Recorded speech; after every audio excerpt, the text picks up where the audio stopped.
Good morning, everybody, and welcome to today's episode of Market Check, brought to you by BB.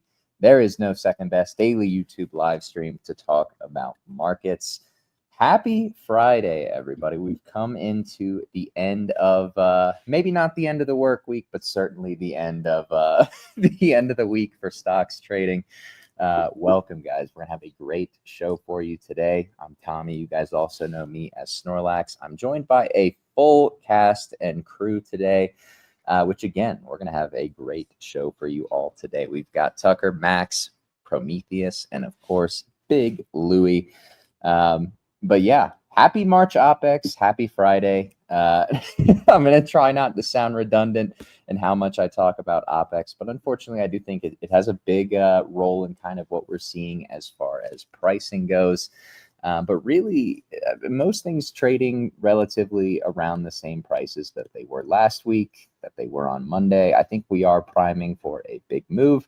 And I do think that once March OPEX has kind of passed us by, we'll be able to maybe see a little bit more volatility in this market, which is ultimately why we're here. But before we can talk about what direction we think that is, as well as, you know, kind of what's happening in equities, what's happening with bull markets, what's happening most importantly with the coins, I'm going to need you guys to hit the like button. Now, usually we have a bit of a smaller crowd on Fridays. I can't blame you guys. You're all getting ready for your weekends, maybe traveling to vacation places. Who knows? So the people who are watching today, I need you to pull your weight. I need you to hit that like button for us. Appease the algorithmic gods that work at YouTube, even if they're just the automated ones. But yeah, we always appreciate when you guys hit the like button, of course. We did show some soybeans yesterday. I think that was like the first time that we'd shown soybeans in probably like 3 or 4 weeks. So we hope that you guys enjoyed that. But regardless, guys, like I said, we got a full cast and crew today. We're going to have a great show. But let's talk about the markets, right? I mentioned March OPEX. Obviously, it has some importance to markets. It's really kind of been what has largely driven this downtrend that we've seen in equity markets for the past, 4 to 6 weeks at this point. A lot of that has to do with just kind of pressure that's coming into the market here as we are approaching the end of the quarter. Much has been made about the extremely high skew of puts to calls, right? And naturally, that is creating a bit of downside pressure on equity markets until this afternoon's close. We probably have a little bit more freedom, though, to move. You know, once this week is over, maybe we see crypto begin to kind of take the onus and move this weekend. I guess that could be something to watch. But as a whole, you do have a lot of downside pressure coming off the board here after this OPEX. So I kind of think that it makes sense, or at the very least, kind of the path of least resistance here over the next few weeks at least is probably higher. If we just range and chop, I guess we can kind of reapproach and kind of see what that looks like for other risk assets and how those are trading. But I think for me, I'm leaning that we're probably going to see higher prices here over the next few weeks. And what we're seeing intraday is just kind of a continuance of what I just mentioned, right? That really high skew in puts that's just kind of creating downside pressure in equities. Unfortunately, Bitcoin and ETH seem to be very heavily correlated to US equities at this point in time. We'll see if that decouples at all here over the next few weeks, but that's kind of what I'm seeing right now, guys. Like I said, I don't want to sound too redundant in in my mentions of March OPEX, but I always try to rely on positioning, and I think that the positioning has played a huge role, admittedly, here over the last few weeks. But what are we seeing, guys? What are we thinking? Do we think we can get any weekend volatility after this March OPEX is completed, or we think that we're so beholden to these U.S. equity markets that maybe we don't move until Monday? Good morning, guys. Good morning. Good morning. Man, small crew today. I don't know if I've ever seen, it's been probably over a year since I've seen such a small market check crew. I'm not going to lie. And I can only interpret that as one possibility. As I can only interpret it one way. The bottom's in. All right, the bottom is in, man. People have given up. It's crazy. Like, there's 116 people watching on YouTube right now. That's That was like late 2023, early 2024 market check numbers, man. It's completely dead out there. Like no one wants to talk about crypto. No one wants to listen to anybody talk about crypto. And I feel like there's been kind of a great cleansing that has occurred, right? Yes, if you've been Bitcoin only, it hasn't been horrible. So you've still gotten your teeth kicked in a little bit. Obviously, like Bitcoin high, all-time high to this recent pullback, minus 30%. That's pretty nasty, right? It's like 3 times what the stock market did. You got to have a stomach for it. But most people in crypto have a decent bit of exposure to altcoins, which have been down, ETH was down from high to low about 60%, something like that. So I think it's absolutely fair to say that we've had a complete sentiment reset. We've had a complete market participant or market participation reset. And I think that's actually, I think you can measure that pretty damn clearly by looking at like pump fund volume, or should I say lack thereof volume, right? The most retail grift signal of all time is pump fund revenue and volume. And it's basically fallen off a cliff as ETH took this kind of final stab down. So it's crazy, man. It's really crazy, man. I saw a crazy stat this morning that Pump Fund listed over 8 million tokens. I think in the last. That's crazy, dude. I would think it would be more than that, honestly. Really? I heard it was. I've seen some crazy figures thrown around. I don't know which one is accurate, but I heard it was like hundreds of thousands per day at the peak were being launched. But maybe that was like for like the best week they ever had or something like that. Hopefully they become ETH buyers.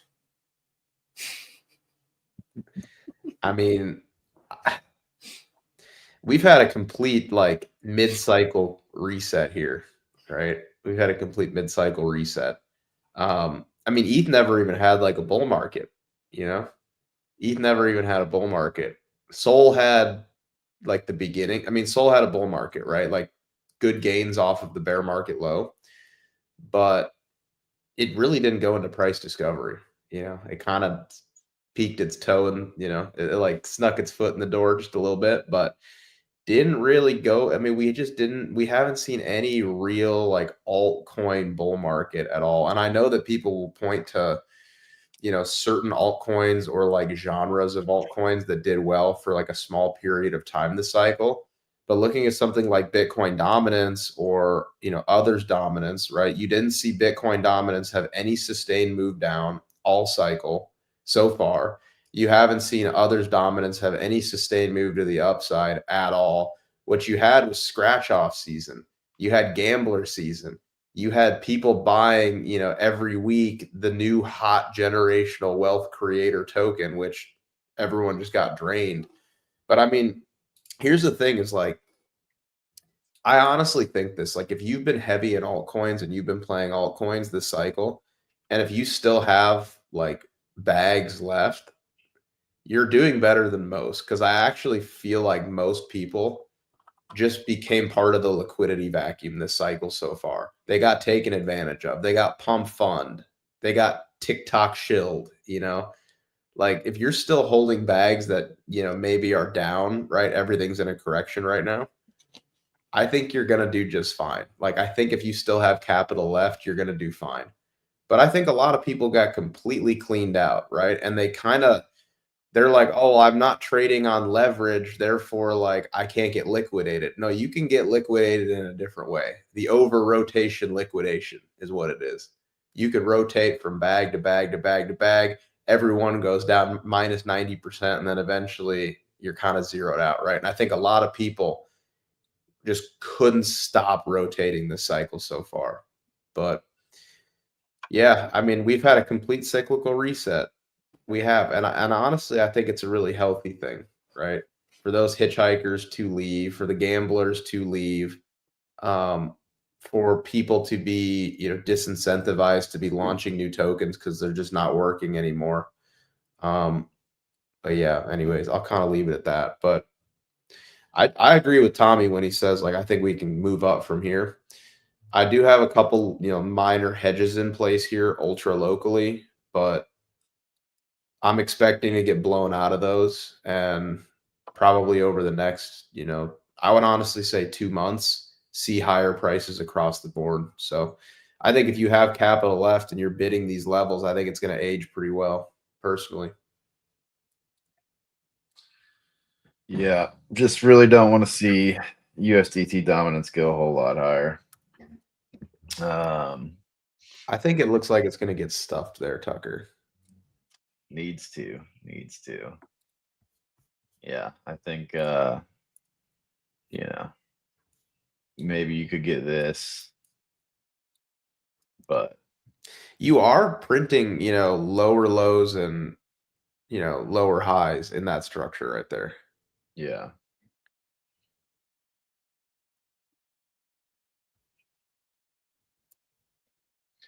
Yeah. I could see like a little higher, right? I actually have an interesting tether dominance chart that I've been following for a while. Let's see it. I might Tommy the screen from you. Do it. Sorry, Tommy. Hang on.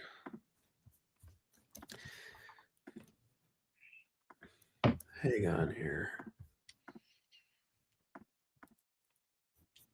All right, we're up. So,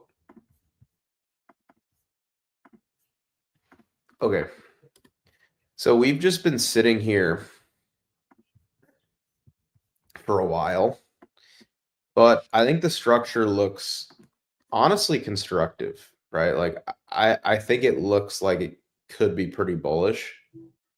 Which of course, like I think most people here understand at this point, like tether dominance stuff. If you're still here at this point, I would wager a lot of money that you understand the relationship between tether dominance and crypto asset prices, right? But I think that this looks pretty good. You have this kind of normie falling pattern here, right? And it really came off the back of, this was our pattern before. You could probably start it like this. We kind of had this like other little pattern going, and it's just kind of chewed through it a bit. But I think this is the new pattern to watch right here. So you got this falling pattern here. It marked the August capitulation low, marked the March top here, and then kind of within it, you've got this range, right? You've got range low, range high, pretty clear mid-range.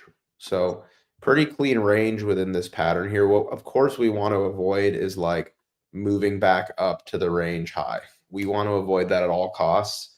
I don't really think that we will. We're seeing a nice rejection right where we need to. Okay. So what we're seeing here is within our falling pattern. And by the way, I think honestly, my cycle target, I would say it's probably like right in here. I would think that this could be a good cycle target. Let me change this to demand.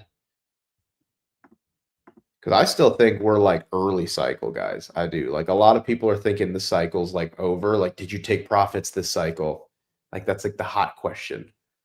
I'm like, that kind of the way that it's being framed is like the cycle's over. But yeah, looking at this right here, I like that we're holding this compression. I do. And within this compression, we've also, like I said, we've got this range. We've got this golden pocket right here. We're rejecting from this kind of confluent level where we've got this falling pattern. We've got this golden pocket. And I think we can move down from here. Now, zooming in a bit to take a look at it. The red box is that golden pocket. Let me tighten that up a little bit. This is our golden pocket. So rejecting where we need to. The thick black line is our kind of falling pattern, right? Our high time frame weekly falling pattern. This thin black line is our mid-range. Now, I think that this looks potentially constructive for lower. I think you could see maybe another, little stab up or something like that. But you've got this like inverse parabola going on right here. Inverse parabola going on right here, which really needs to break. You could maybe argue that it did break. It's kind of subjective, right? Doesn't really matter. Point being is like you've curled up here. Huge move for the bears. Congratulations. That's great. I think what you really want to focus on right here is seeing this thing obviously roll over, right? You don't want to see us get above like this level. Like we could take another, little stab up or something like that. It wouldn't be the worst thing in the world. It likes to do like USDTD really, it trades cleanly, right? Like here is demand. You can see how, it holds demand, right? This little node right here holds it. And then it's kind of moving back up into supply, right? It does the same thing right here, right? Retested supply, and then it went down. It actually trades really, really, really cleanly. So what I'd be looking for, I think Tucker mentioned this already, is like I want to see at worst like let's just say 5.4, 5.41, right? And then from here, I really think it's time to start rolling over. I think it's time to start, cooking to the downside a bit. You can maybe look for something like this. Let's see. Like I would want to see this give out sooner rather than later. It's not perfect, but you understand this is just kind of our general trend, right? So I think ideally, even next week, maybe you see something like this. Start rolling over, start working our way to the downside a bit. So you can move a little bit higher. But yeah, I mean, you really don't want to see anything too crazy. I mean, but here's the thing, in theory, you could, like, even if you went up here, it still wouldn't be like, I mean, it would be a deep retest of the lows, right? Like you'd see Bitcoin back at like 78K or something like that. But it wouldn't for me like ruin anything. It would just be another scary shakeout, right? And then we could go over to Bitcoin. I was talking about this scenario with our community where this would really freak out a lot of people. And I don't really have a strong opinion on if it would happen or not. But obviously, like we've been, we have a range right here. We've been suppressed by this 4-hour cloud, which is just like a 200 candle trend, SMA and EMA. If tether dominance did move up, like not quite to new highs, but like a deep one, like a deep push up, you'd probably see Bitcoin put in like a nasty 3 drive into the low, which I think this would be like a generational shove. Like anything down like in here is just like absolutely shove, turn your brain off, kind of just spec it, just take it and know that it has to hold. And, hopefully it works out. Because like you also have the most important technical level on the chart right around here, which is your previous all-time high back from March. Like a 3 drive into the lows here would be an epic shove, honestly. I don't have a firm opinion on if that happens. I actually think we could just kind of churn our way up from here. We are printing, something constructive, right? There's something going on here, which I like. But just kind of talking through a few scenarios, right? Like we're in a range. I think it makes sense to play this like a range. But you need to get above this, kind of 4-hour trend and mid-range and March open right here. So I think if you can do that sometime next week, probably see tether dominance drop like a rock. And honestly, I think you could even see Bitcoin back in like the mid 90s pretty quickly. So that's kind of how I'm viewing it personally. I think it makes a lot more sense to be looking for longs down here despite this local BS that's going on. So yeah, kind of my thoughts. Like just don't want to see tether dominance move up too much more. But I think this should cap it, truthfully. I think this should cap it. We should start working our way down. I don't know how you guys feel about it, but those are my general thoughts. Yeah, I'm in a pretty similar camp. I mean, from a bullish, like if you're bullish and you want to see long-term, bullish price action, you really want to see us take that 5-1 level on USDT dominance. Like for us to fall down below that, and then we kind of break structure, and then you're kind of eyeing some, longer term bearish price action from USDT dominance. But overall, I mean, we've talked about it a lot, and not only on Market Check over the past week, but also in the Because Bitcoin Premium Discord calls, but we have been calling for some form of, even if it's only complacency shoulder from here, some form of move to the upside and relief from what we've been seeing over this previous 2 to 3 weeks. But I'm in a very, very similar camp. I think USDT, you want to see us lose that 5-1 level, and then you're really kind of like risk on, like it's time to go. Yeah, it's like this spot right here, man. This is the waterfall spot right here. If we can drop down, like we got a little bit of work to do, but if we can hold right around here, next week kind of chop our way down, we should see this thing drop like a rock, in my opinion. Like you start bleeding back into that low. Yeah, like that higher time frame wedge look you have, Max, for that. Like I trade wedges a lot.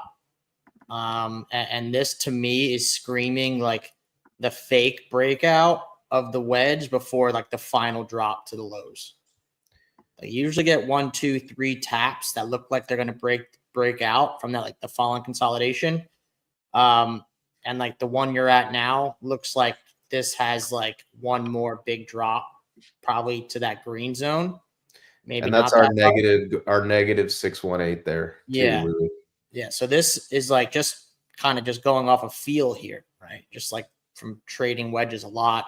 This looks like to me that like this is getting people's hopes up that it's going to break out, but likely has one more larger drop before putting in, a bottom, in my opinion. Just looking at it plainly like this.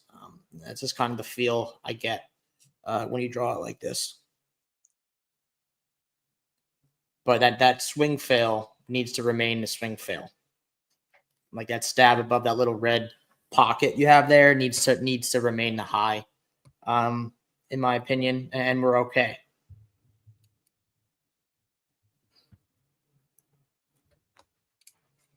I think Tommy, what you thinking?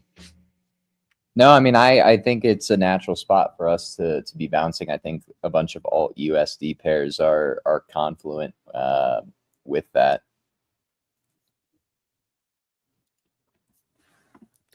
A man of few words, but I like it. Yeah, I mean, I as far as like lower time frame goes, I could maybe see like one more raid of kind of like the longs that came in earlier this week, but I think in general we're probably bouncing into next week into like 2,500 on ETH, hopefully, and then I'm not quite sure where that will take Bitcoin, but I was looking at like low 90s, maybe like 92K on Bitcoin. Hopefully next week, like I said. They usually pump price into the end of every month. I don't know if you guys have picked up on that tendency, but we have been consistently pumping in like the final week and a half of every month, most months for like the last 3 or 4. I haven't picked up on that, actually. That's interesting. I'll take it. I'll take it. I think it's like a similar effect of like window dressing that we see in equities. Let's check on our Bitcoin cycles chart here. I want to take a look at this. It's been a while since I've looked at this. Here it is.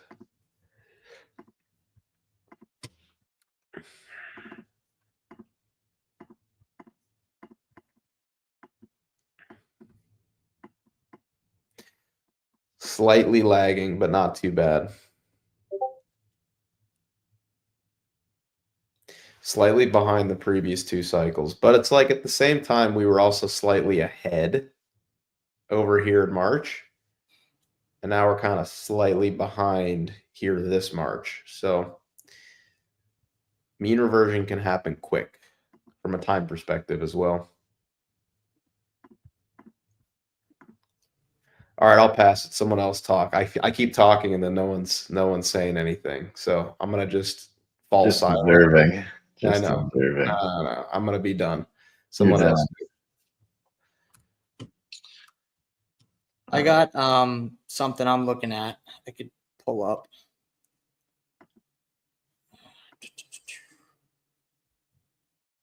What you got, Louis? So I want to know your guys' thoughts on this as well. But something I've been tracking over the last month, as we know, Bitcoin's been kind of following MicroStrategy. Like if you guys remember when Bitcoin was still in that 8-month range, and MicroStrategy was like just absolutely ripping, like here. We had a lot of discussions about that, Louis. Yeah. I remember back then we were all so frustrated. We're like, dude, how is MicroStrategy ripping? And the underlying commodity that basically determines the price of MicroStrategy not moving yet. Yeah. That's crazy. Yeah. So it's something I've been coming back to more recently to try to get some signal, because obviously the price action locally, has been very noisy. It's very choppy. It's very, pump, dump. So when in times like these, I like to look at other signals, at stuff that could help me gain signal and kind of clarity, other than just looking at plain price action. And what I've been noticing with MicroStrategy is, we've kind of had a very similar sequence of moves here, right? So, MicroStrategy had a nice blow off local top here back in November, and it's just been slowly consolidating and bleeding lower for the last couple months, right? Very similar to Bitcoin, right? Very similar to Bitcoin. But what I'm noticing is MicroStrategy did lose its major, local structure, right? It had a market structure break here, right? This was a big gap down, and this was a major market structure break, right? Similar to Bitcoin. So we had that on MicroStrategy. We had a big gap up and attempt, like this was a single day move to try to get back inside your structure, right? And we kind of had the same thing on Bitcoin, right? Lost structure, had a big 1-day move, pretty much. That was that Sunday crypto reserve pump, and got harshly rejected, right? MicroStrategy got harshly rejected. Bitcoin got harshly rejected.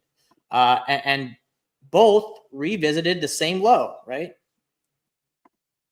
Not Bitcoin, I guess, but harsh rejection, right? Again, MicroStrategy fails to break lower. Again, pushes back, trying to get back inside his structure. Fails, right? Again, for a second time. Comes back down, but refuses to break down here. And this is starting to get very, interesting to me, how this is like our third time that MicroStrategy has been harshly rejected at the underside test of lost structure, came back to, these lows and refused to break lower, right? And we kind of saw the same thing on Bitcoin, right? Rejected on the first attempt, came close to the low, right? You can even consider this being a low, right? If you don't count the wicks, and bounced again into the underside and rejected hard once again, right? Similar to MicroStrategy. But what we've been seeing out of MicroStrategy over the last couple of weeks or the last week or two is once again, on the third attempt to break lower, MicroStrategy has been floating back to the upside and now has a couple days closed back inside its lost structure, right? And I think that's a great sign, right? This is, we closed the week up here and today is the last day of the week. I'd pretty much consider this a reclaim of lost structure, right? On a third attempt. And I see no reason why Bitcoin can't follow that, right? Why Bitcoin can't follow, a similar move that we're seeing out of MicroStrategy after seeing similar rejections and similar refusals to break down off of this level. So MicroStrategy is up here, looking like it's reclaiming structure. That's great. What gives us confirmation is pretty much starting to break this local, bull flag or downtrend, whatever you want to call it. We start to see something out of this, out of MicroStrategy. I think that's confirmation that Bitcoin will likely continue to follow MicroStrategy, be able to reclaim its lost structure, and then start to break back inside the range back to the upside. Because if MicroStrategy can do it, I see no reason why Bitcoin can't. So I'm curious as to far as like what your thoughts are on this. So yeah.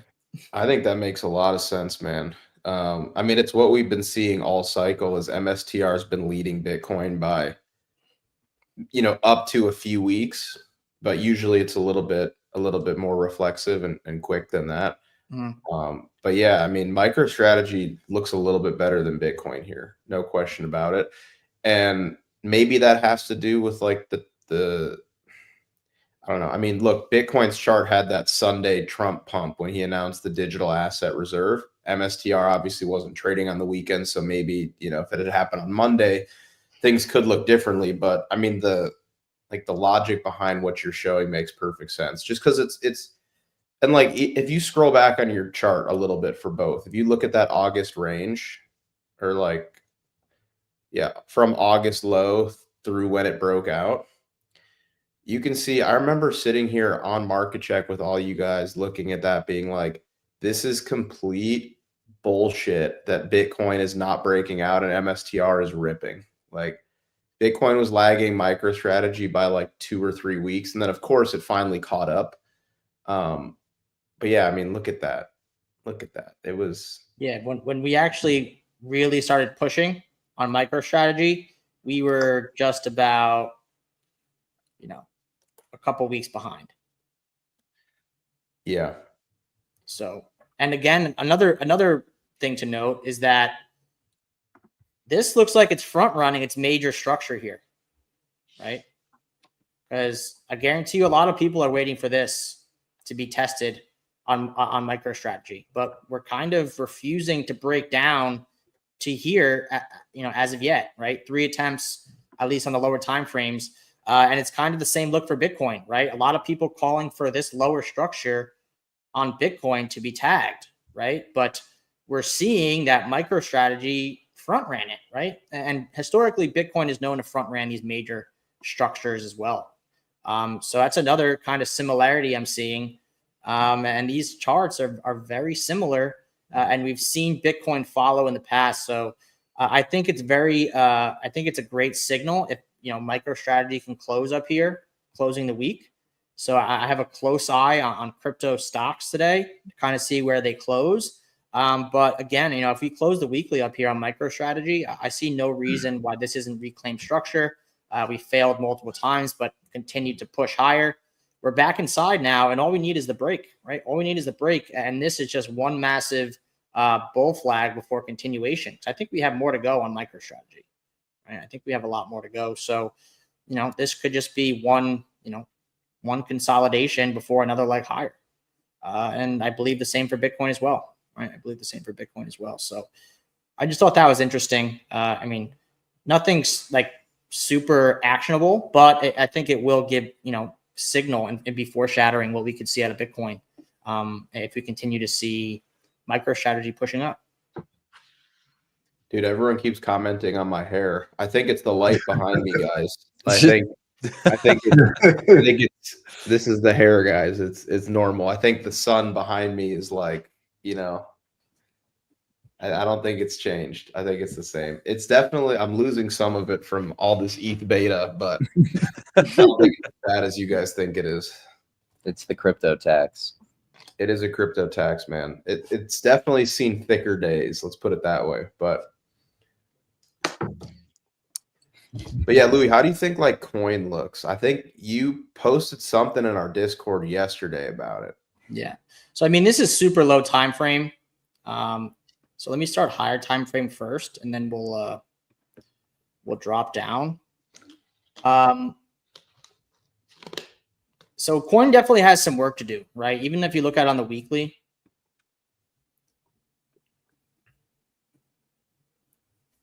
I really liked coin up here. Right? I thought it looked really good when we were up in here, up in this area, right? Because we pretty much reclaimed a big horizontal level. We broke this falling downtrend. We got above it. We came back. We were flipping this into support. This looked like it was ready to go. And I was starting to buy coin in here, right? But obviously this was a failure, right? This failed, got back inside. So higher time frame doesn't look super great. But I'm seeing some things in the lower time frames that I like. So let's drop it down. Let's go to the daily.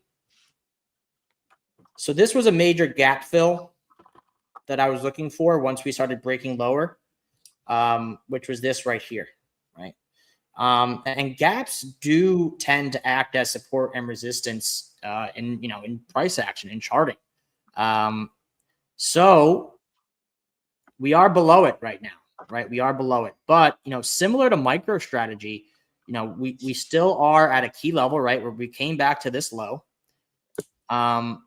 And when you drop it down, you can see that we've had multiple times and chances for this thing to break lower, right? I mean, this is lower time frame, doesn't hold as much weight, right? But it's a signal, or it's kind of giving me, some good signal here where we came down once, bounced, right? Came back down twice, looked like it was definitely going to roll over here, bounced. And even a third time came back down, and price is refusing to break lower. And I'm seeing this across the board on crypto related stocks, just refusing to break lower when they look like they should be, right? Like Coinbase looks like it should have been down here by now, the way it's been dropping, right? At the speed it's been dropping, and the levels we're losing. But until this breaks lower, I'm looking for a reversal back to the upside, right? I think bears had enough chances to push this lower.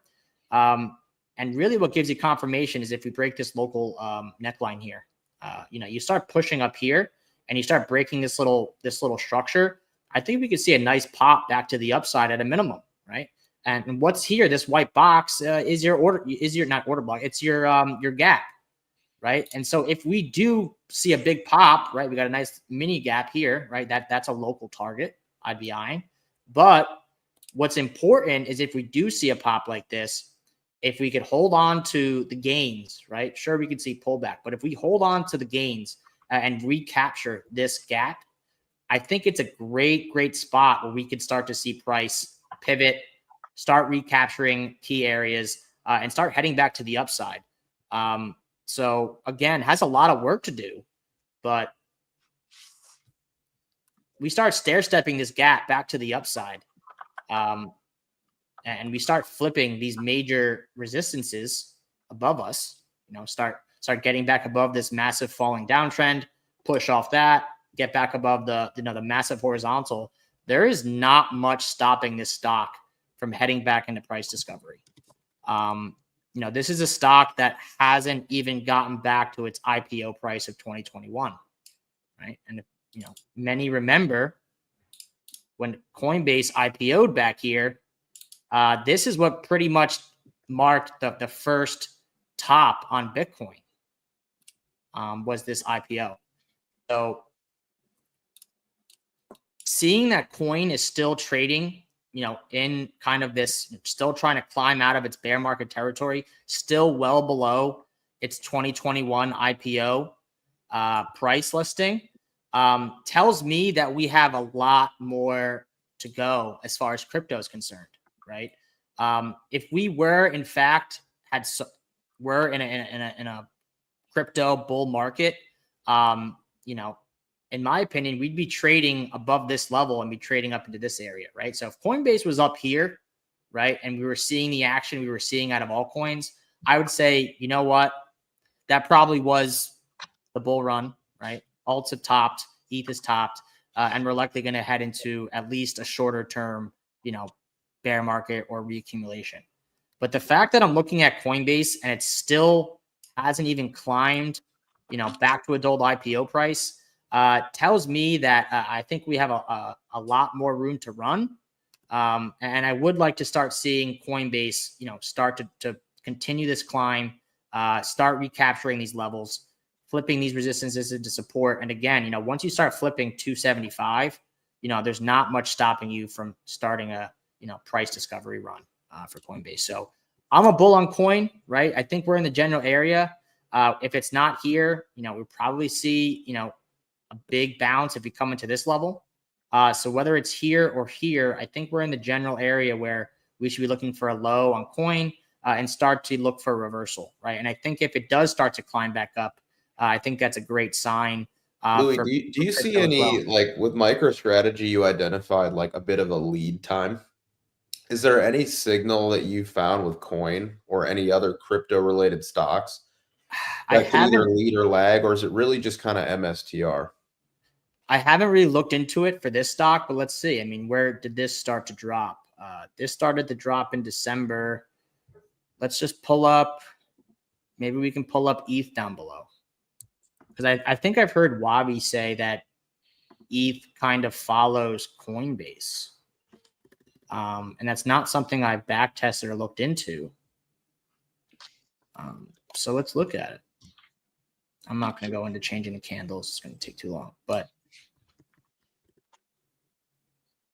I mean, yeah. I mean, Coinbase kind of front ran ETH top by, so this, Coinbase topped on December 6th. ETH put its top on December 16th. Mm-hmm. And they both have been dropping in similar fashion. Yeah. The only difference is ETH dropped a little lower, right? Coinbase still kind of at this demand, right? And I would, if I had to compare, I'd compare that to this demand here on ETH. ETH dropped below it, but Coinbase is kind of holding still, at least for now, holding at this kind of demand level. Mm-hmm. So we start to see a push at a Coinbase back to the upside. I would expect ETH to start to climb and pivot and turn back to the upside. So yeah, there is definitely some signal here, right? Coin really reminds me a lot of Solana structurally. This? Yeah. Yeah, I agree. And I think too, like from a long-term like outlook, you're at a really, really, really strong place to at least take some exposure to the long side in coin when you can have a super tight invalidation. Like if we get underneath that spot that Louis has marked out right there, that horizontal line, I think at like 180-ish, 175. Yeah. I mean, clear, tight invalidation with a lot of potential upside. It's a key pivotal spot on the chart, and coin is like, in my opinion, is the barometer for retail sentiment and retail behavior. Like if you see coin doing well, it is directly associated with how retail is essentially behaving and how they're doing in the market. If you see coin, underperforming, we're not in an alt season, right? You're not probably seeing on chain do very well. It's very confluent with how the alt market is behaving. And I've talked about this time and time again, but coin to me is literally the Microsoft of crypto. You're going to see this chart, at some point in the future be at $2,000 and do a stock split, and I don't think that's very far-fetched at all. They've been the custodian, and they are the custodian for the biggest players in the world when it comes to holding their crypto.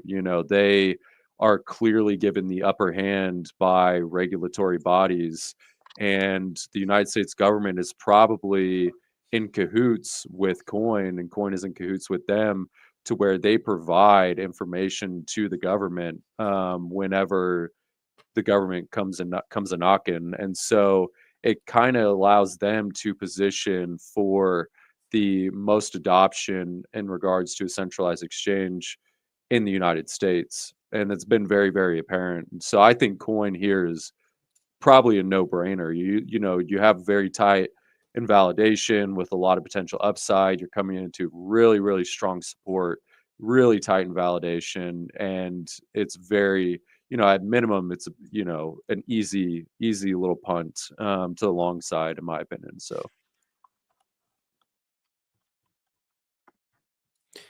Yeah, I like those thoughts a lot, guys. I mean, the question for me has always been like, why hold Coinbase when you could hold MSTR, right? MSTR has just consistently outperformed Coinbase. I mean, for as long as I can remember, right?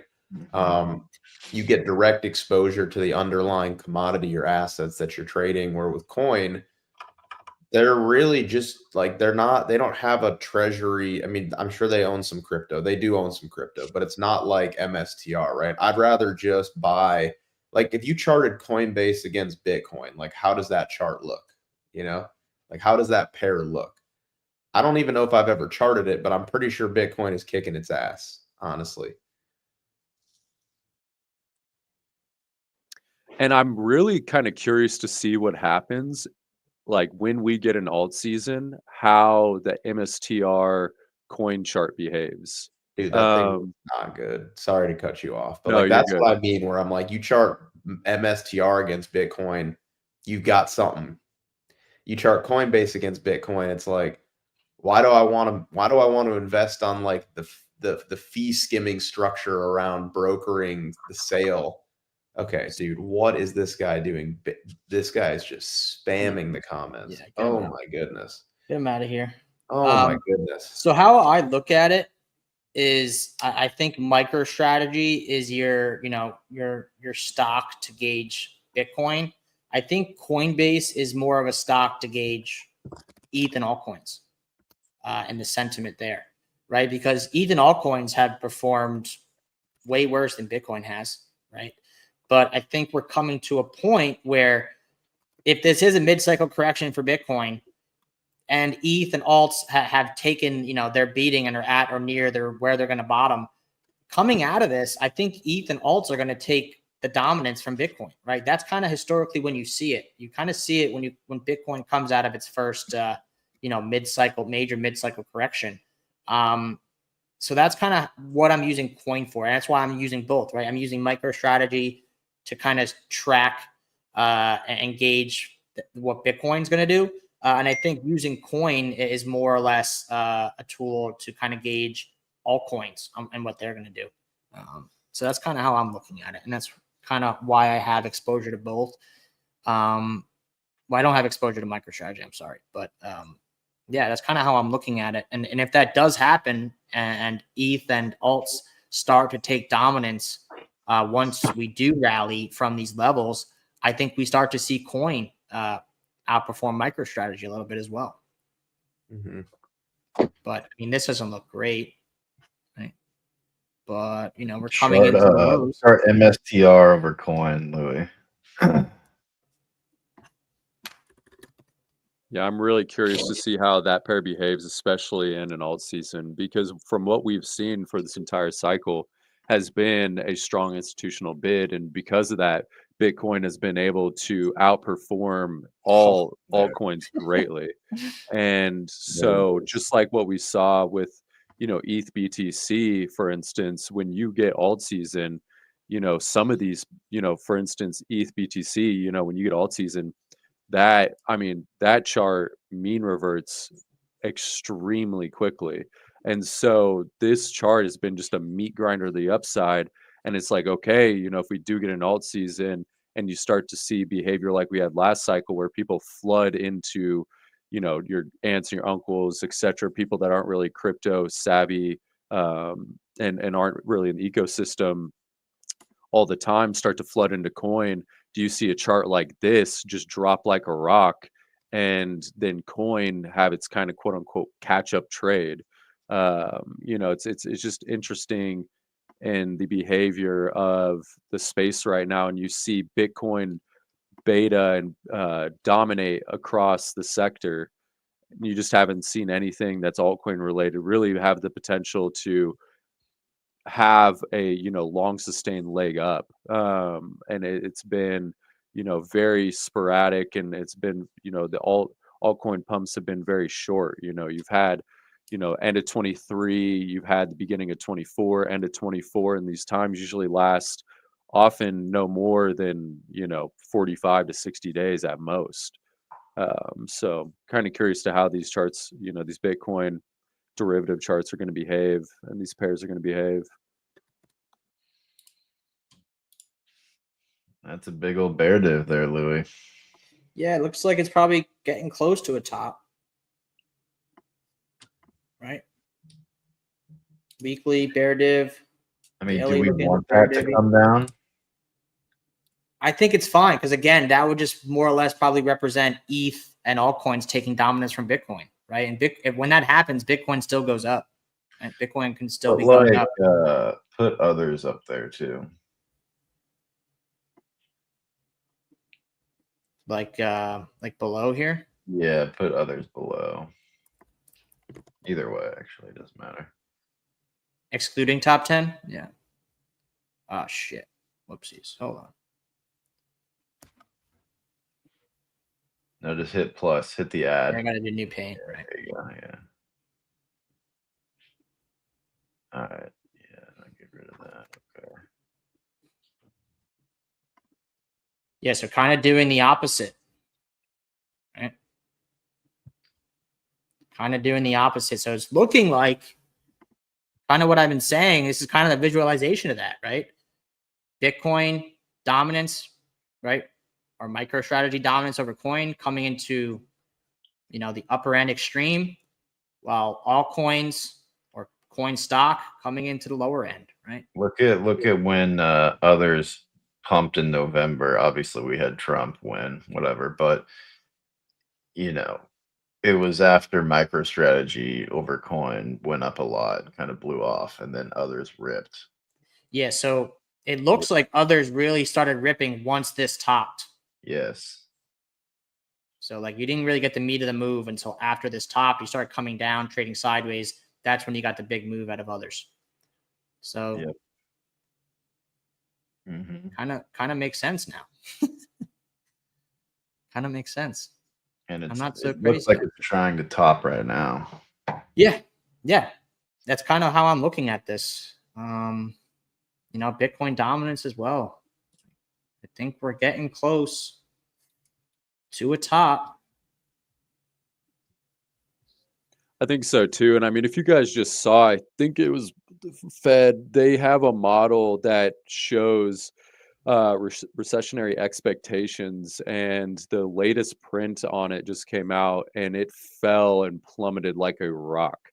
So recessionary expectations are coming down significantly, and a lot of the big data points too are looking, consistently strong or decent at least. And I just think this big move that we had to the downside was a over positioning initially for an almost perfect growth expectations in the broader markets, to then an over positioning to the downside in expectation of recessionary fears and slowdown in growth. And so I really think you get a cool down in the broader markets, and we probably see what we typically see, especially in the SPX, where we just get it kind of slow grind up throughout the year and a crush in volatility, and then you're going to have pockets within crypto that are probably going to do very, very, very well. But I'm very much leaning into the camp that the lows are in,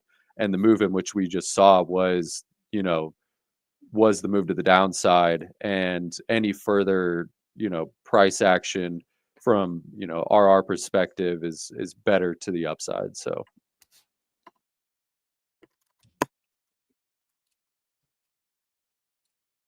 Yeah, I mean, this move, and I was saying this back in February, right, when we got this massive wick to the upside on Bitcoin dominance, when ETH and alts like really capitulated hard. This is, in my mind, the top until proven otherwise, right? This is a major, major high wave rejection, right?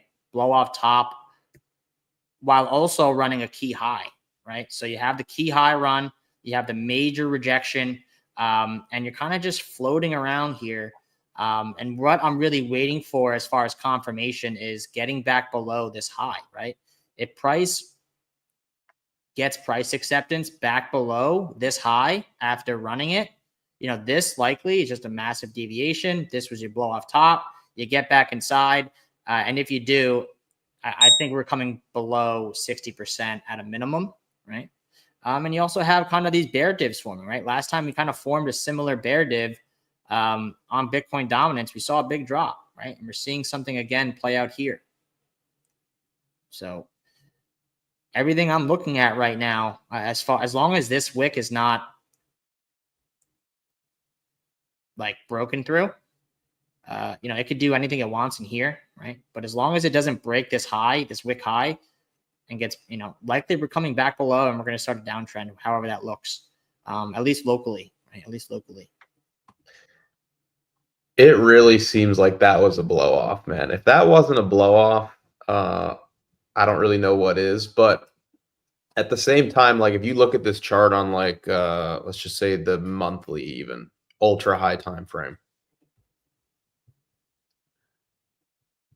like that thing is in an uptrend, and it's hard to want to look at that and think it's about to roll over, because it just looks like it's straight up in an uptrend, like a really solid uptrend. So I think with this chart, I think it pays to assume that that should be a blow off.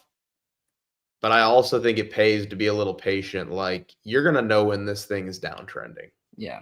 There's going to be no question about, oh, it's in a downtrend or an uptrend, where right now we're just kind of ranging, churning at the highs a little bit. And you're going to get like a monthly meat stick to the downside. And we're going to know that that is truly the beginning. Yeah. Like, I also see similarities to this here. I mean, obviously a lot smaller of a structure. This took out over a longer period of time. But like, again, like Bitcoin dominance makes a high. 2019 looks like it's topped. Boom, big move back to the upside. Ran this high, got back inside, and then your downtrend starts. So I'm seeing some similarities to this here, right? Made a high, looked like it was rolling over. Boom, big move back to the upside, ran the high, but didn't close any candle bodies above it on the monthly. And that's kind of why I'm looking for a top around here. But again, yeah, you're right. This is a very strong trend. So it's been hard to call a top on this and a bottom on EPTC. So it's kind of just wait and see, right? Again, like we could still see this pop, right? This could still make another move. But again, they can mess around in this wick all they want, right? But as long as this wick is respected, this is the high until proven otherwise, in my opinion. So kind of how I'm looking at it.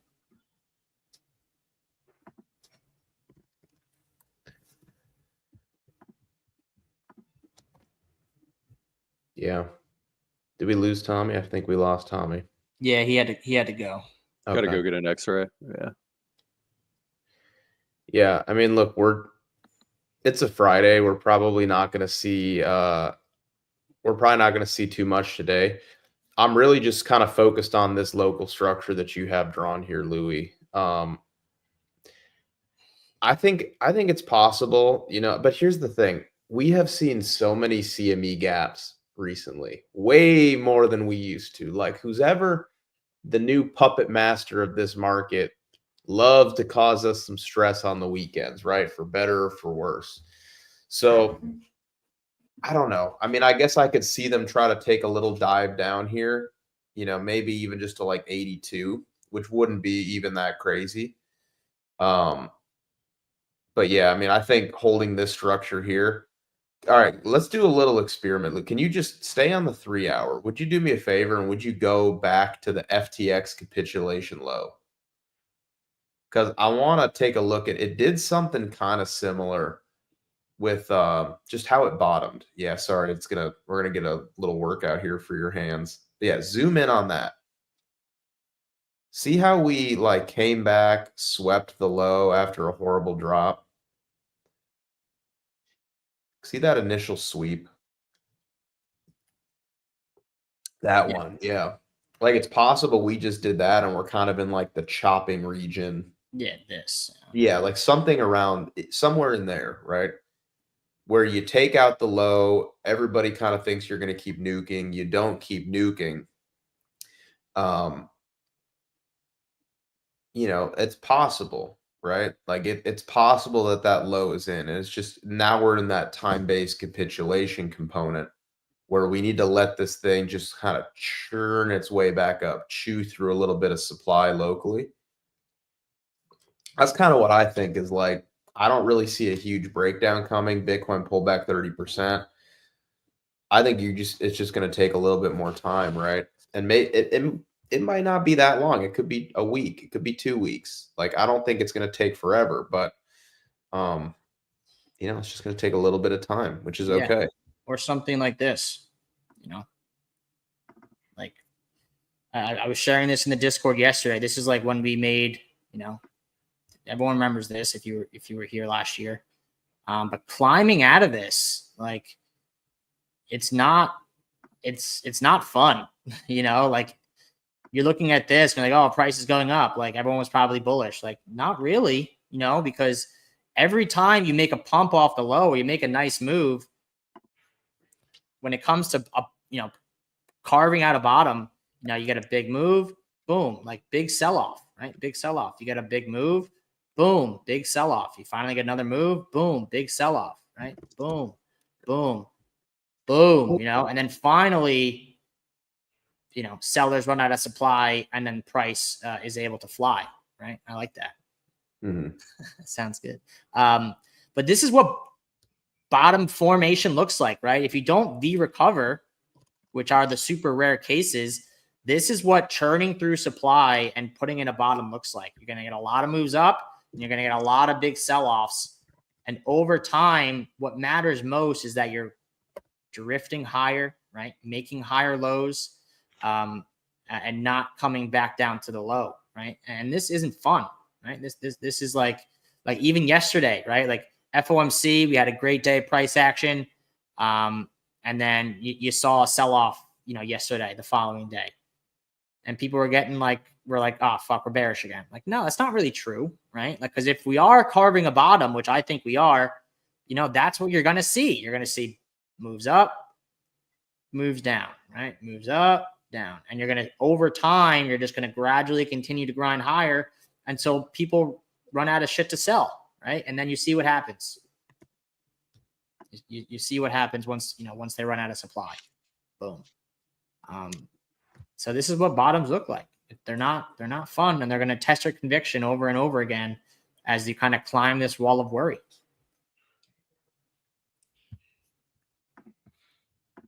Yeah, absolutely.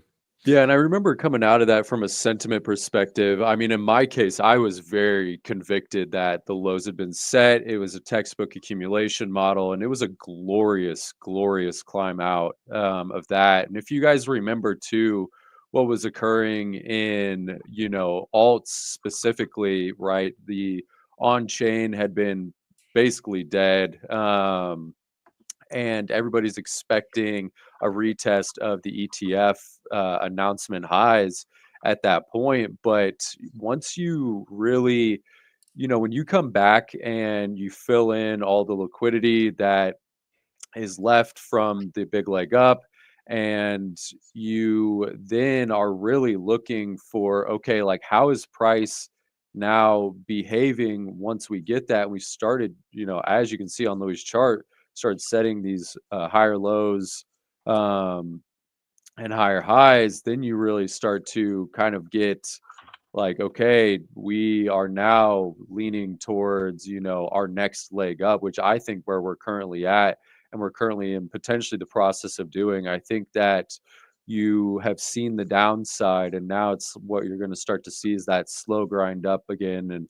And it's now time, like, okay, if you have been, cash on the sideline and you've been pretty liquid, it's like, okay, now we start to look to deploy that and look for the strong names out of the gate, and I think that's why hype's going to do particularly well. And I've been calling a few other things, but these names that are, hot off the press, and these names that people are talking about when everything else in the similar, in the altcoin sector is just getting beat to a pulp and destroyed, are the names that you really, really want to pay attention to, especially if we get, the next leg up in majors.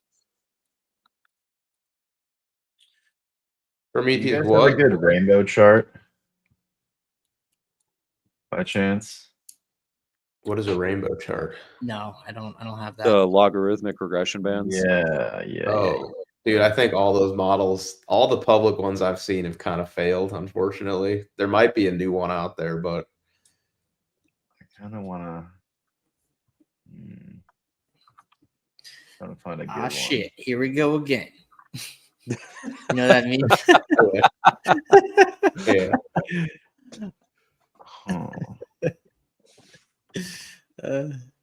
Let's see if we can. I don't know if I have a good one or not. Because that's something I haven't looked at in a long time. Can you talk about the rainbow chart? Absolutely.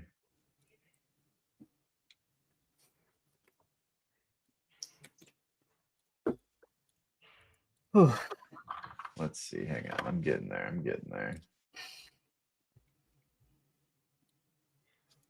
I mean, You guys think of ETH here locally? It's got to hold. That's a loaded question, Louis. It's got to hold. Hold on. All right. Yeah.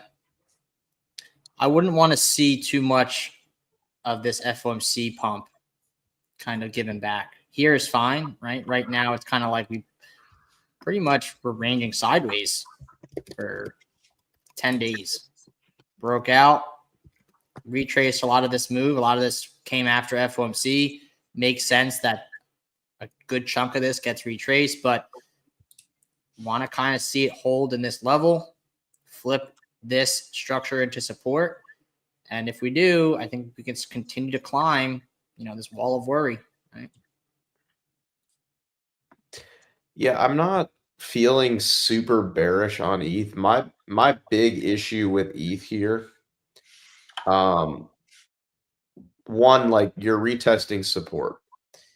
My big issue is that on that move out of the range, the blue box that you had a lot of open interest come onto the scene. That's not a terrible thing if the open interest traders can actually defend their positions. But a lot of open interest came in basically right where we're sitting right now.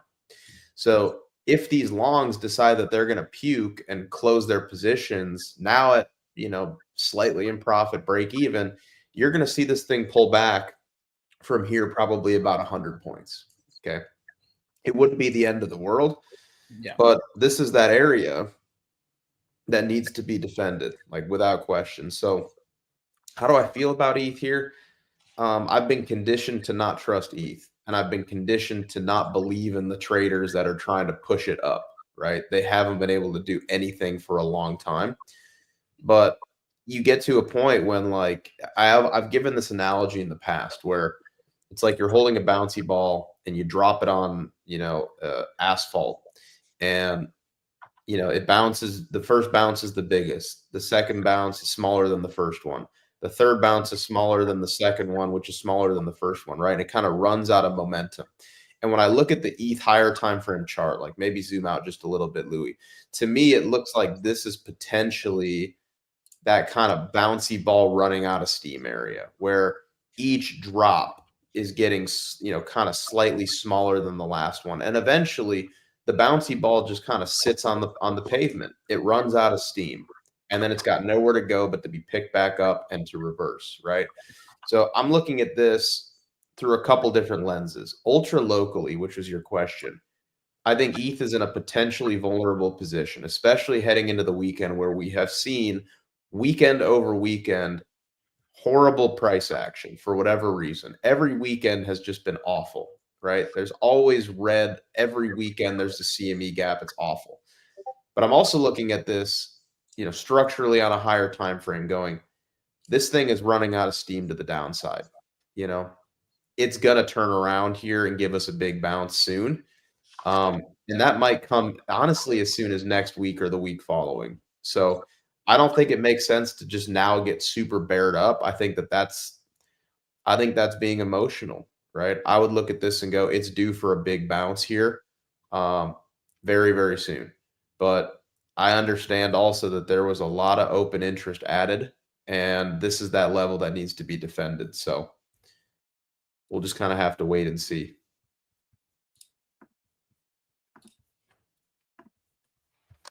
Yeah, I would agree with that. I would agree with that. But yeah, we're starting to see signs, this bearish momentum slowing. We're not really making lower lows anymore. We're starting to trade sideways and attempting to make higher lows, right? 6-hour RSI, been in an uptrend, right? Got a nice little bear dip, bull div here forming. And these have been working, right? I've been catching a lot of bottoms on alts with this same kind of, viewpoint, right? Looking at RSI, looking at price, seeing a lot of these big 3 drives into the lows, right? And then kind of stalling out. And then once you start to see, a 3 drive like this, 1, 2, 3, and you start to see that price kind of stalls, trades sideways, makes a slightly higher low, this should be your general area to look for a low, right? And start climbing back out.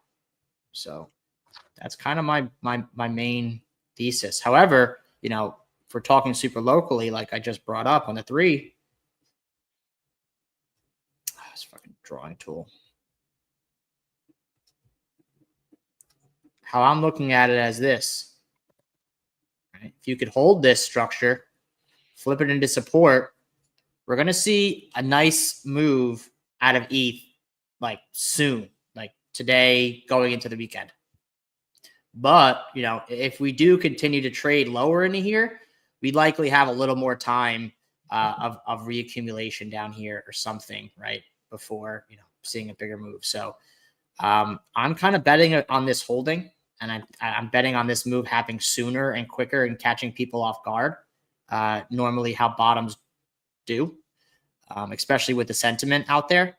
So I'm expecting this to hold, and that's why I was taking some stabs at some ETH leverage longs this morning. Right? Worst case scenario, I'm wrong. This comes a little lower, but again, we start coming lower. I think we have more time. We're going to have more time to accumulate. But if we do see a nice move off of this level, I think we're going to see ETH and alts start to push like now. So it's kind of how I'm looking at it, engaging it. I like how that sounds. I do. All right, Tuck, you got it? Huh. You were looking for a rainbow chart, weren't you? Oh, well, I didn't find it, but I found this. I didn't find it.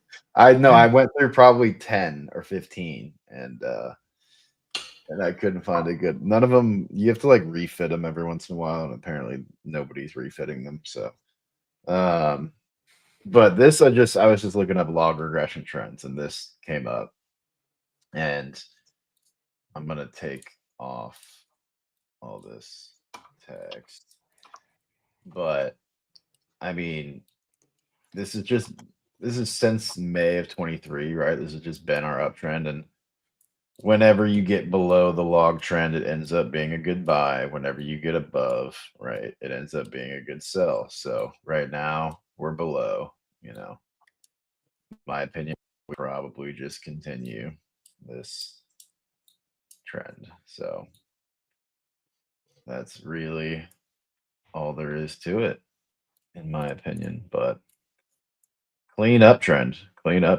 right? We were down here for a while. We were down here from August 5th until October, right? So for a couple months. Same with this. So could spend until May down here potentially. I don't know. We'll see. It could be upwards chop. These lines are obviously going up, but and then you break out of it. Something like that. But interesting perspective just on our trend, because without this, it doesn't, it looks more random, more sporadic, but it's not. It's clean. I mean, man, we're gonna start moving here soon. Like, Bitcoin pulls back 30% in a bull market. I'm like, what? What more can you ask for? And you know what's super strange about this drop to me? And this is a bit anecdotal, a little bit. but bear with me. No pun intended. You've got all these like YouTube bros, right? Like the YouTube normies. Every week they got a new shill. You know, they do the crazy faces on their thumbnails. Those kind of guys, right? Not the guys that just do like YouTube. I'm talking about like the huge following, the retail onboarders, you know, those kind of guys. Okay. The soy jack thumbnail face guys.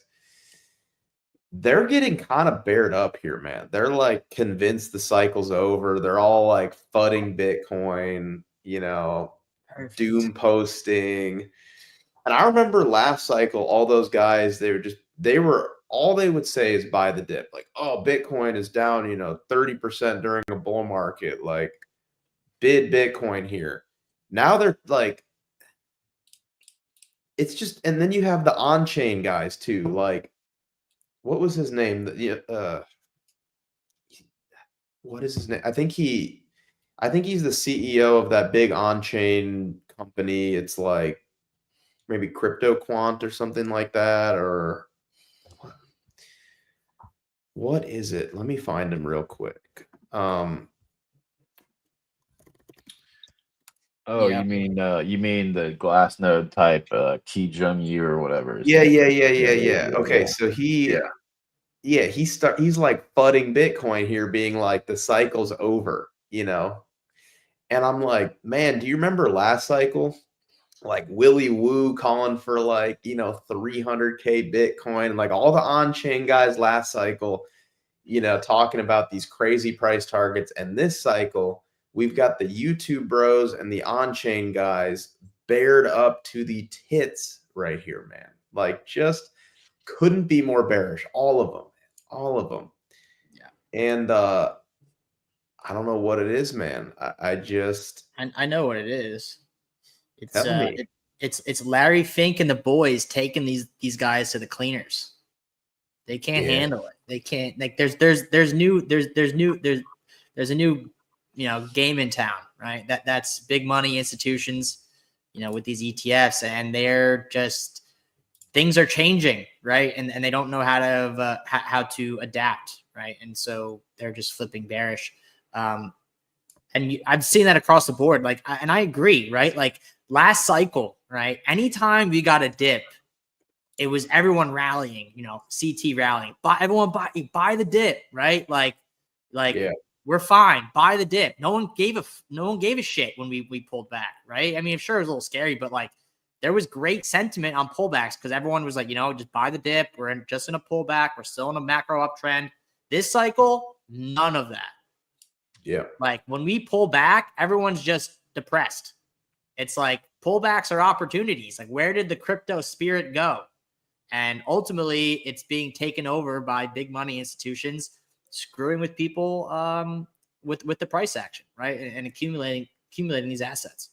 And speaking of on-chain, I've been seeing a lot of stuff from people that I follow, that, Bitcoin supply, on this pullback is dropping, right? Bitcoin supply isn't increasing, it's dropping, right? So if you're looking at on-chain, so which I'm surprised someone who's an on-chain guy is getting bearish, but if he was looking at the right stuff, the Bitcoin supply during this pullback has been dropping, which means that Bitcoin is being accumulated, right? If it was a top, Bitcoin supply would be increasing, right? Because people would be unloading their Bitcoin and selling it onto exchanges. It's the exact opposite happening. Bitcoin supply has been dropping during this entire pullback, right? Which is indicative of whale accumulation, big money accumulating right into the, and retail are panic selling right into their bids. It's crazy. I've been seeing it like all cycle. I know. It's just crazy. And we're the crazy ones for remaining bullish. It's like, whatever. We'll see. Well, I mean, and from a trader's perspective, like you don't get bearish at range lows. Like you don't get bearish at support. You understand from a probabilistic nature, like your risk to return, right? That's the whole point and the name of the game, right? It's It's been a great learning lesson this cycle, I think, for a lot of participants, because this cycle has just been so much more difficult compared to the previous cycles, where you can't just throw shit at a wall and like previous cycles, you threw shit at a wall and it stuck. This cycle has not been the same. Like, you had to been due diligent, you've had to be analytical, you've had to be able to remove emotions out of a lot of, you know, out of the noise in the room, that is like CT and the places in which people congregate here in the space. And it's very fascinating to me from like a trading perspective that people are willing to get bearish at range lows. People are willing to get bearish at like support across the board. Like, I'm not just talking about support on Bitcoin. I'm talking about support on indices. I'm talking about support on Bitcoin. I'm talking about support on Ethereum, Solana, altcoins. Everything is at support. You know, you are at major resistance for high time frame indicators such as USDT dominance. You know, it's fascinating to me that, you know, and I think it's, like I said, it's going to be a great learning lesson for a lot of the participants that had it easy over, you know, last cycle, or maybe even had it easy this cycle, that this is going to be a healthy dose of reality check, and it's going to flush out the people that are serious about the game and the people that aren't. If you're serious about the game, you take these experiences and you learn from them. And it's really, really, really going to be, and we're at a pivotal key inflection point across the board. And I'm not one that's willing to get bearish right here. I'm just going to say it for what it is. You know, it's very apparent to me across the entire every single sector, every single indice, every single market, that we are at, you know, a key pivotal spot, and I'm willing to take calculated bets at these spots. Um, and that's just me. So it's if people didn't learn when we were at the lows at 49K, when people capitulated on that 49K wick, and if they didn't learn from that, then, you know, I mean, I hope they learned at the 76K wick. You know, it's just, it's time. It's time. I'm ready for it. Prometheus, do you think that there's any component to this that has to do with like a quarterly rollover, right? Obviously, we know there's certain like options expirations that really impact things, but Q1 has been pretty crappy across the board. Like, Trump takes office, there's fears of global trade wars. S&P is obviously dragging everything down. I mean, like the US stock market crypto's never been more tied to US equities than it is right now. So I'm curious if you're thinking like, all right, we got through Q1, not great, a lot of fear out there. Q2 is going to hit, we're going to see sort of an immediate shift. Are you thinking it could be that quick, or are you thinking maybe this draws out a little bit further? I think it could draw out further. I don't necessarily think that it goes, you know, I don't think that we necessarily go straight up in a straight line or straight down in a straight line. I think it takes time. It takes, you know, the bigger players and the bigger institutions and the new and fresh demand time to position for the, you know, let's just call it the counter trend move. And like you said, what we have been seeing and what's been occurring lately was, and from what we've talked about in the Discord and on Market Check, is the relationship that equities and crypto has taken around specifically the VIX expiration and the options expiration. And we went in, and the expiration that we're seeing today is the second largest options expiration ever. And when we were at 6,000 on the SPX, there was largely, you know, nobody was positioned to the downside, and you saw volatility just, you know, extremely low. And now what we're seeing is we're seeing everybody pile in to the long vol trade. We're seeing everybody pile into, you know, hedge for downside, and hedge and get protection. But ultimately, what people must understand is volatility and the VIX is inherently a mean reverting measure of the market, right? it wants to at all times find and the mean. And so right now, if you take a measure of volatility over the past 5 years, we are greatly overstated right now. And so when you have instances like we just had where the skew is to the upside and everybody's, like I said, piling into the long vol trade, what ultimately ensues and what I've been eyeing is the 2018 fractal on the VIX, but a compression and that long vol trade unwind and then shift back into the short vol trade. So you're going to likely see that. And I think that's what's occurring right now. It's something that I called out in my channel for all the Giga Chads and all the premium members in the Discord. It's something that's going to occur over the next 12 months in my eyes and from what I'm viewing and my thesis.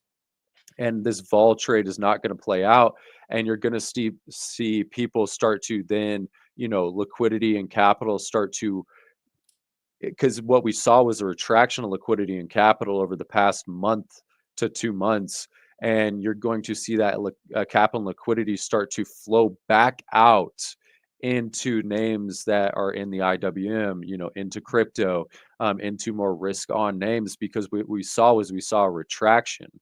And a big metric that a lot of people have been watching has been the M2 money supply, and it has been expanding, right? And not only that, we also saw with this previous FOMC is an easing of monetary conditions by the Fed. And so that, along with a compression of volatility and expanding in M2 money supply, leads us into a more risk on environment to where more capital intensive names, such as names in the IWM, will be able to be in an environment that will thrive and do better. And as we know, Bitcoin and crypto is highly correlated to the IWM and to these broader risk on markets. And so the play, in my opinion, is only just now beginning. I don't even think we've even begun. I think that's very important to take note of. Like, we have been in a monetary environment, a monetary regime where it has been unbelievably difficult for risk on assets to do anything substantial. And that just goes to show how strong, from what I've said time and time again, how strong the institutional bid has been for Bitcoin in particular, and for it to go up in a manner in which it has gone up against such a strong headwind, right? And not only that, I think that you really start to see too some regulatory conditions become clarified. That's what the committee is doing. That's what a lot of these entities that Trump has put into place are trying to do, is try to bring clarity to the space. We just saw an NFT ETF. We're starting to see a Solana ETF, potential Litecoin ETF, Doge ETF, all bidding for applications and approvals. And not only that, today what we saw Tornado Cash cleared. That to me is just signaling that they are taking off the guardrails right now until they can figure out how they want to put those back on. And then once they do so, I don't think it's going to be, where you're probably going to have to register and yada, yada, yada. But right now they're taking off the guardrails. And that, for a lot of people, especially the bigger players, from a liability perspective, is what they want to see. They want to see, Ripple winning its lawsuit against the SEC and the SEC not appealing. You want to see entities like Tornado Cash get cleared. You want to see Ross Ulbright get pardoned. This to a lot of the people that have, hordes of cash, that to them gives them more of a relief from potential legal ramifications that might come down the line, and it eases those woes and allows them to be more confident in deploying capital moving forward. So like I said, we're only just getting started. It's the ball game is in the first or second inning. It's not, we're not even close to the end. And I think the music is only just getting started, and we haven't even seen what happens when the music's at full blast and there's a true feeding frenzy in the markets. And it's just, I'm really excited what the future holds. We're gonna end on that note. That was great, Prometheus. That was. All right, Tucker, I'm gonna have you take us out today. Oh yeah. I mean, you're the guy. Will you pull up the terminal? I don't have it pulled up, but I could. Pull it up, baby. Pull it up.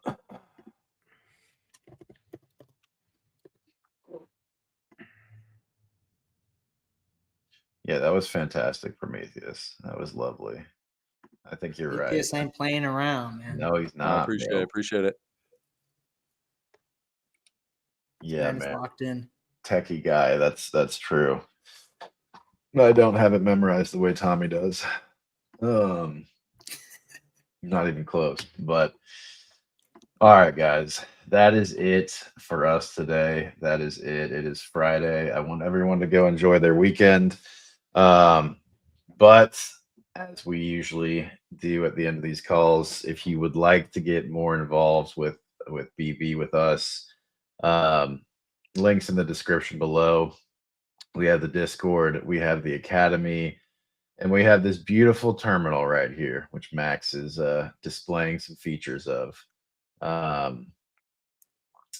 Yeah, it's pretty nice, guys. I've been playing around with it a little more recently, specifically on the heat maps. Put a lot of time and effort into this, so go check that out. I think we're gonna run some free trials and maybe make part of this free, at least the portfolio tracker part of it free. So we'll have some updates for you guys there soon.